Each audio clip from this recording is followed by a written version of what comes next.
I'm Mrs. Shagufta Patel from St. Paul's High School. I'll take Science of Standard 10th, and today's lesson which I will take up is from Science 1, chapter number 2, Periodic Classification of Elements. Hello children, we are again back with a new video here.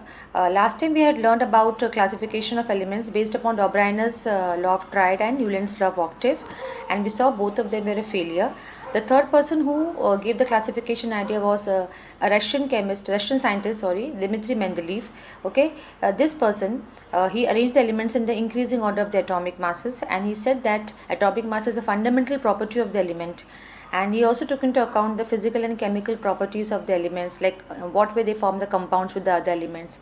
On this basis, he put forward his periodic table, and it is called as Mendeleev's periodic table. So in the coming video, I'll explain to you how he came upon the idea of classification and how he arranged the elements, okay, how he prepared his table. Then we also learn about the merits and demerits of his periodic table. Though he could give place to all the elements known that time, there were around 63 elements known that time. So he could give place to all the elements in his periodic table. Okay, but then again there were some merits and some demerits of the classification. So even that also we will be seeing after the video. Okay, so let us go through the video now.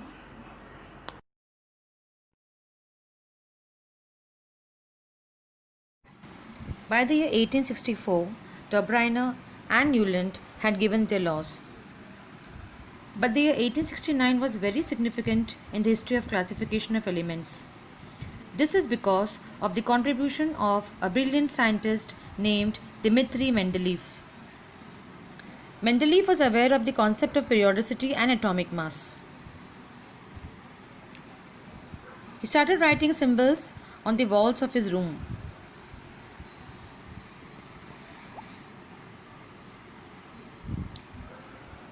Then he wrote the atomic masses of each element next to their symbols.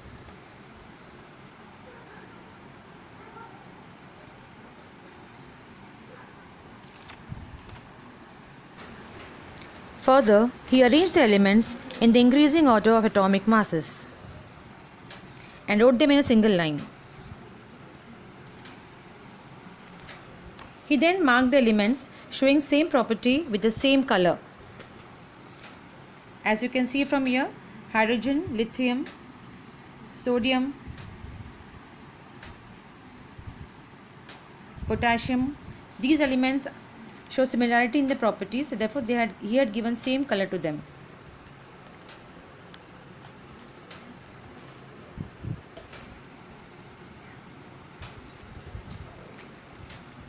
Further, he brought the elements with similar properties one below the other.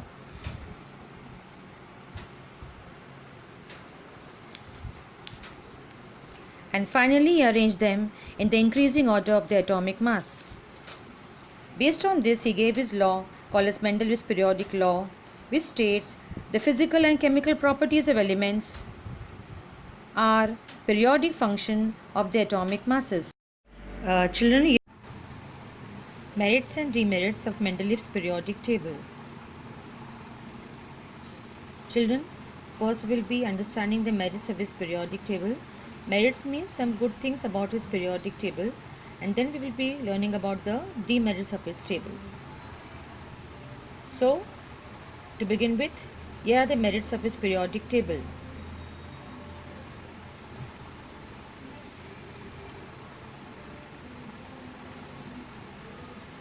Let us have a look at his periodic table now.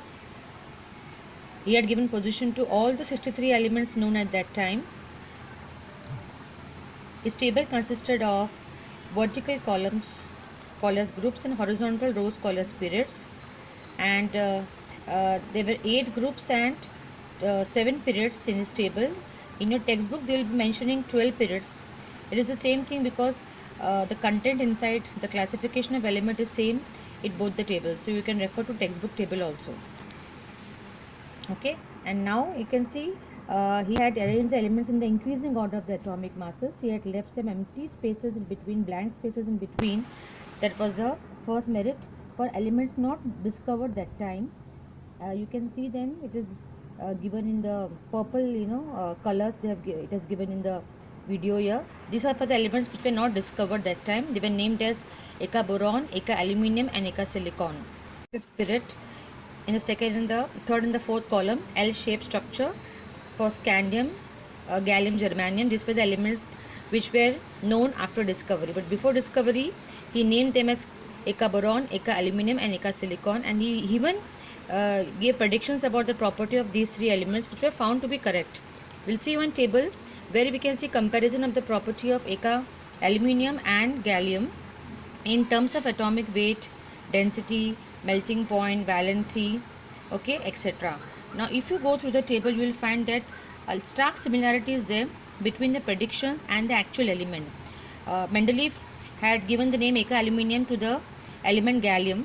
Okay, so he had given the properties of Eka aluminum first only, and after discovery the element was known as gallium, and whatever predictions he had given about the atomic weight, density, melting point, valency, all his predictions were found to be correct. And gallium, when you see the properties of gallium, you will see it is very close in all the values.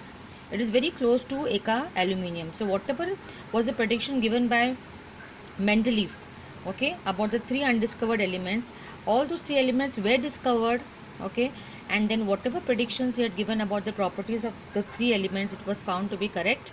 And in your book, one chart is given where they have compared the property of Eka aluminum and gallium, and you can just go through the chart in your textbook, and you will find out that his predictions were very close to the actual elements properties, which you can see in the video over here. Okay, this was the merit discovery.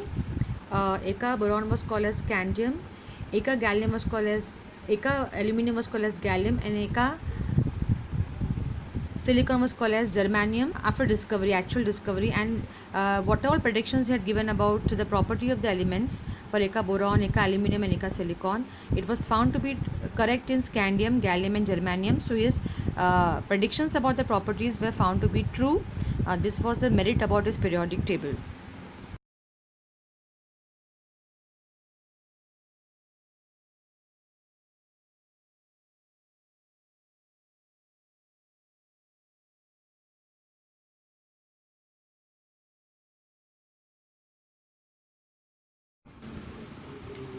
The other merit of the periodic table was that he could correct the atomic mass of beryllium from 14.09 to 9.4, and he placed it before boron in the periodic table. You could see over here in the table. Merit, he could give place to all the noble gases discovered that time. So you could see in the video here, there's an orange column there in the beginning of the table. He placed all the noble gases in that orange column over there. Noble gases were helium, neon, argon, krypton, xenon, radon. All these were discovered that time, and without disturbing the position of the other elements in the periodic table, he could place all the noble gases before all the elements, 63 elements known that time. He placed in a separate group before the table without disturbing the position of the other elements in the periodic table. So these were his three good things about this table. There is correction of the atomic mass of beryllium, next is prediction of properties, and last is noble gases. So this was the merit about this table, three merits about this periodic table. Next we move on is to the demerits, some drawbacks of his periodic table. Okay, now let us see what are the drawbacks of his periodic table. First of all, if you see, okay, there was no clear position given to hydrogen in the periodic table. Okay, hydrogen is a non-metal, but it is placed with a group 1 element, which are metals, alkali metals. It has to be rightly placed with the halogens, which is in 7th group. So see, you can see in the orange column there, these are the group of alkali metals. So hydrogen is placed with the alkali metals. Okay, so it also resembles the other orange column. You can see the halogens column, so it is resembling the alkali metal also as well as the halogen. So where to place hydrogen, which is the right position of hydrogen? This was a confusion in his periodic table. Okay, he could not give a proper explanation. Next is about isotopes. You can see here example is given about carbon 2 isotopes. Okay, isotopes are the atoms of the same element having the same atomic number but different mass number. So since they have got different mass numbers, they should be placed separately in the two groups. But since they are chemically similar isotopes, they should be placed in the same group. So there was a big question about isotope, where to place the isotopes. Depending upon the atomic mass, they need to be given separate position, but since they are chemically similar and they belong to the same element, they should be placed in the same group. So therefore no proper position was given to the isotopes in this periodic table. This was second confusion about isotopes. So this is the second demerit about his periodic table. Okay, first was about hydrogen, second about isotope. Okay, and then we have one more demerit about this table. In some places, elements with a higher atomic mass was placed before the elements with lower atomic mass. If you see in this video, you can see green, orange and pink colored elements over here.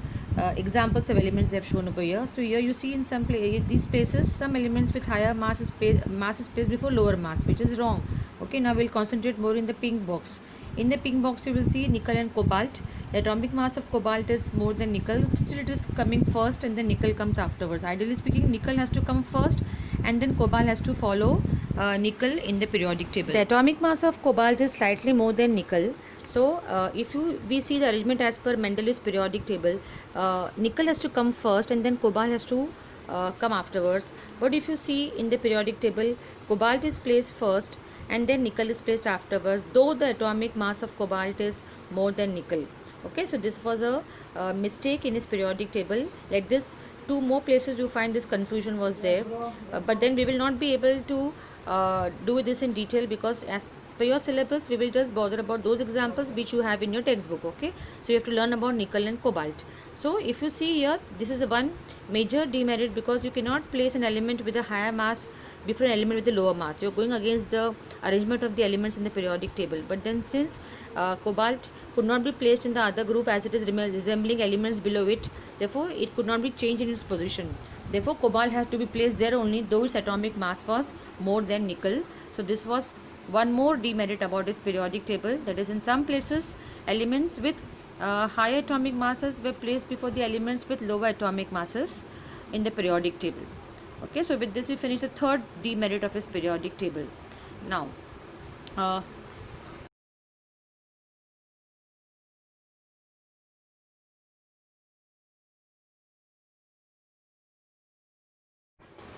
now let us go through the last demerit of his periodic table. The last demerit was that in certain places he placed the elements which did not resemble the chemical properties with the other elements. For example, okay, if you see group number 7, in group number 7 it is a group of halogens: fluorine, chlorine, bromine, iodine, astatine. In that particular group they all are strong non-metals, and you can see manganese is placed in between them. In the blue box you can see manganese. Manganese is a metal. So how can a metal be placed with a non-metal?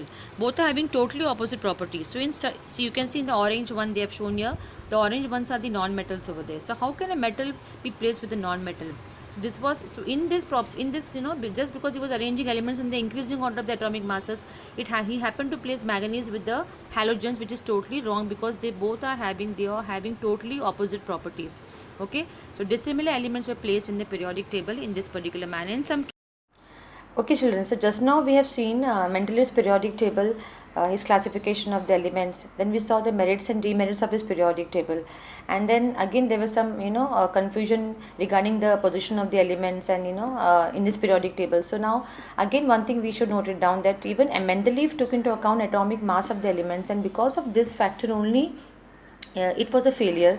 Okay, so in the next video which we will see, I'll put up, it is the fourth person, Henry Moseley, who took Mendeleev's periodic table further and he rectified it, modified it further, and then he brought his own classification which is called as a modern periodic table. But one thing we should note it down, that the periodic table was based upon atomic number of the element. Okay, so till now this is what we have done till now, that is 3 scientists we have learned about. So next time we will talk about the modern periodic table. Thank you children.